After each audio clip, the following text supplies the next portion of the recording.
Merci, monsieur. La parole est maintenant à monsieur Jacques Krabal pour le groupe 2RDP pour 10 minutes.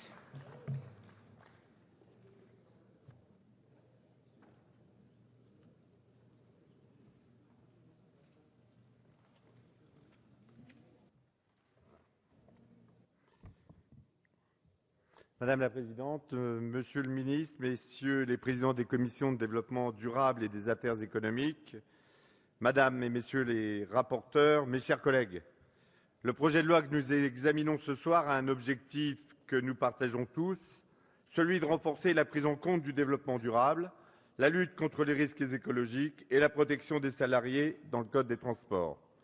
Ne nous le cachons pas, le cœur du projet de loi correspond aux dispositions relatives à la mise en œuvre complexe, coûteuse et laborieuse de la fameuse écotaxe poids lourds. Monsieur le ministre, je vous le concède, ce n'était pas simple. Vous aviez un héritage lourd et du travail pour changer des dispositions malheureuses prévues dans le décret sorti la veille de l'élection présidentielle.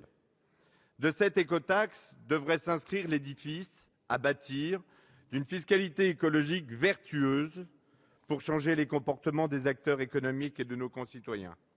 Je veux encore rappeler qu'elle a été votée à l'unanimité au cours des débats sur le Grenelle de l'environnement et aujourd'hui, rares sont les députés qui s'aventurent à la renier. Permettez-moi de rappeler une conviction à laquelle je suis attaché et qui me semble indispensable en ces temps troublés. Au-delà des clivages partisans et des changements de majorité, il est de notre responsabilité de respecter notre parole d'élus. Cela dit, les députés membres de la Commission développement durable du groupe 2RDP ont déposé 6 amendements pour perfectionner encore son application. J'espère que nos débats nous permettront de prendre en compte ces modifications.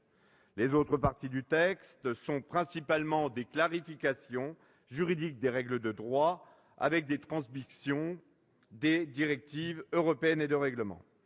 Concernant les transports maritimes, ces ajustements juridiques devraient améliorer la sécurité à bord des navires, la protection de l'environnement et le renforcement des contrôles. Globalement, ce texte va participer à une évolution souhaitable vers des transports plus efficaces et moins polluants dans le chemin de la transition écologique de notre économie.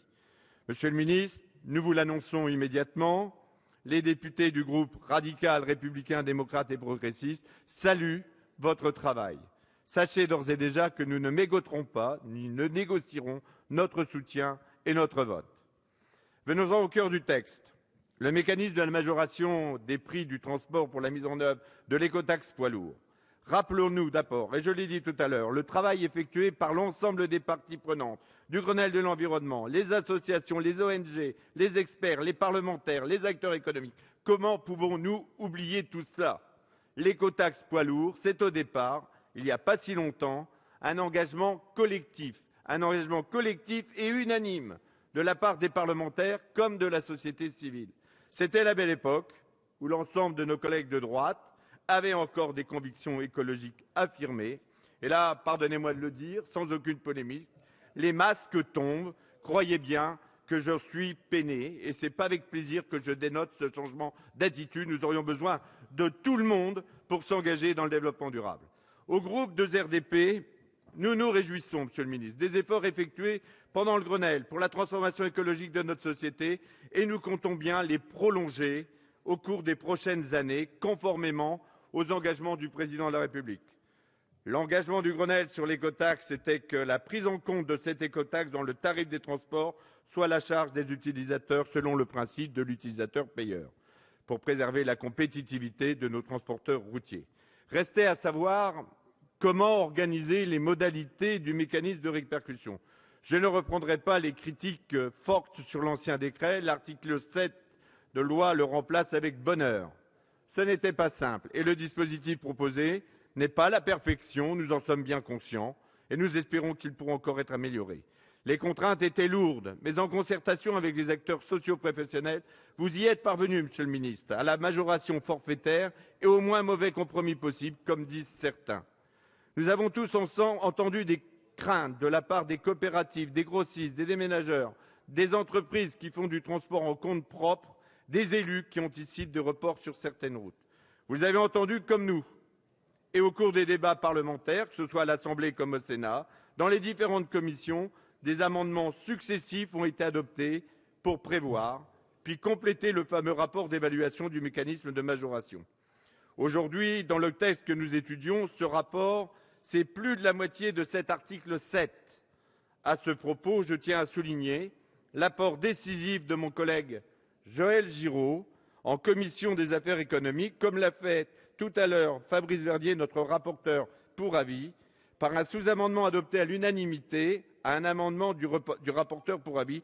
Il a imposé pour ce rapport l'avis des comités de massif concernés pour évaluer le report de trafic. N'oublions pas que les comités de massif élaborent le schéma interrégional des massifs. Ils doivent avoir leur mot à dire. C'est là qu'on reconnaît la patte d'un élu de la montagne chevronnée. Ce rapport est donc une réponse pour les craintes légitimes liées à l'application de l'écotaxe poids lourds. Les évaluations seront nombreuses. Autant vous dire, Monsieur le Ministre, que ce rapport sera étudié à la loupe. Et de toute façon, nous vous faisons confiance pour faire évoluer le dispositif si les craintes se révélaient justifiées. Les députés 2RDP, membres de la Commission du développement durable, considèrent que nous pouvons encore améliorer la rédaction du texte de cet article 7. Nous vous proposerons plusieurs amendements.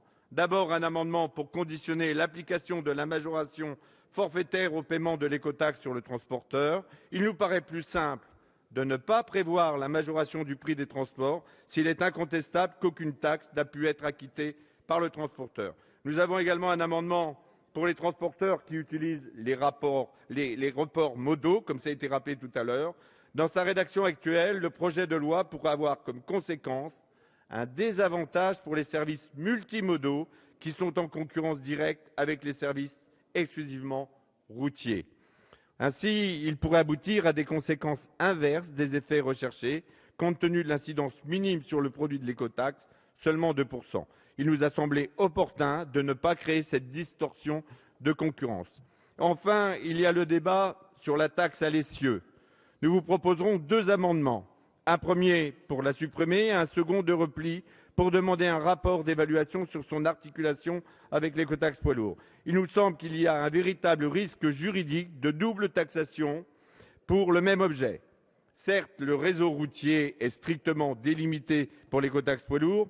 Certes, la taxe à l'essieu ne s'applique qu'à partir de 12 tonnes et certainement que ce n'est pas le meilleur moment pour diminuer les recettes de l'État. En ce qui concerne les autres aspects du texte, je souhaite dire 2 mots de la protection des conditions de travail françaises sur les navires qui naviguent sur les eaux territoriales nationales. Ce texte va sur les crêtes du respect du droit issu de l'Union européenne pour faire face à la concurrence déloyale, au dumping social des armateurs étrangers.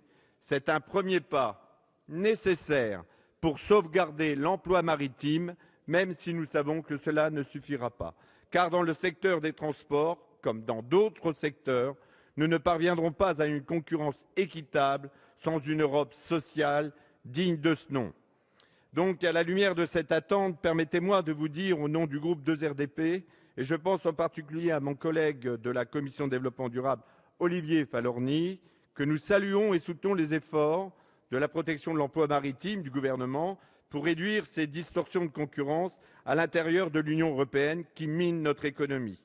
Enfin, ce texte apporte des améliorations juridiques significatives et des réponses concrètes aux difficultés administratives qui pèsent sur l'organisation et la gestion des professionnels du transport. Ces professionnels vous en sont reconnaissants. Ils attendaient ces adaptations, parfois depuis longtemps. À ce sujet, je voudrais rappeler l'attachement des députés de RDP, la simplification des procédures administratives pour nos entreprises. Et là, bien évidemment, des efforts doivent être encore renforcés. Trop souvent, ces règles connaissent des changements difficiles à suivre dans leur environnement législatif et réglementaire. La sécurité juridique, c'est la stabilité, l'intelligibilité, l'applicabilité et l'accessibilité de la norme. Ce texte améliore la sécurité juridique. C'est une demande forte à laquelle nous avons la responsabilité de répondre à chaque fois que nous légiférons. Pour conclure, je dirais plus globalement que si les élus ne croient plus au grand soir fiscal, nous croyons cependant que l'acceptabilité de l'écofiscalité ne sera possible qu'à partir du moment où elle ne sera pas perçue comme un impôt de plus, mais un impôt à la place de. Il faut ouvrir la voie vers un changement des comportements, mais nous ne pouvons pas non plus constamment rajouter de la fiscalité à la fiscalité. Le pouvoir d'achat des ménages s'effrite et nos entreprises perdent leur compétitivité. Voilà, et pour conclure, je dirais que, comme La Fontaine dans la fable Le renard et le bouc, en toute chose, il faut considérer la fin. Mes chers collègues, prenons garde de ne pas oublier les finalités d'une bonne écofiscalité, c'est celle qui s'engage complètement dans le développement durable et le respect de notre environnement. Merci, Monsieur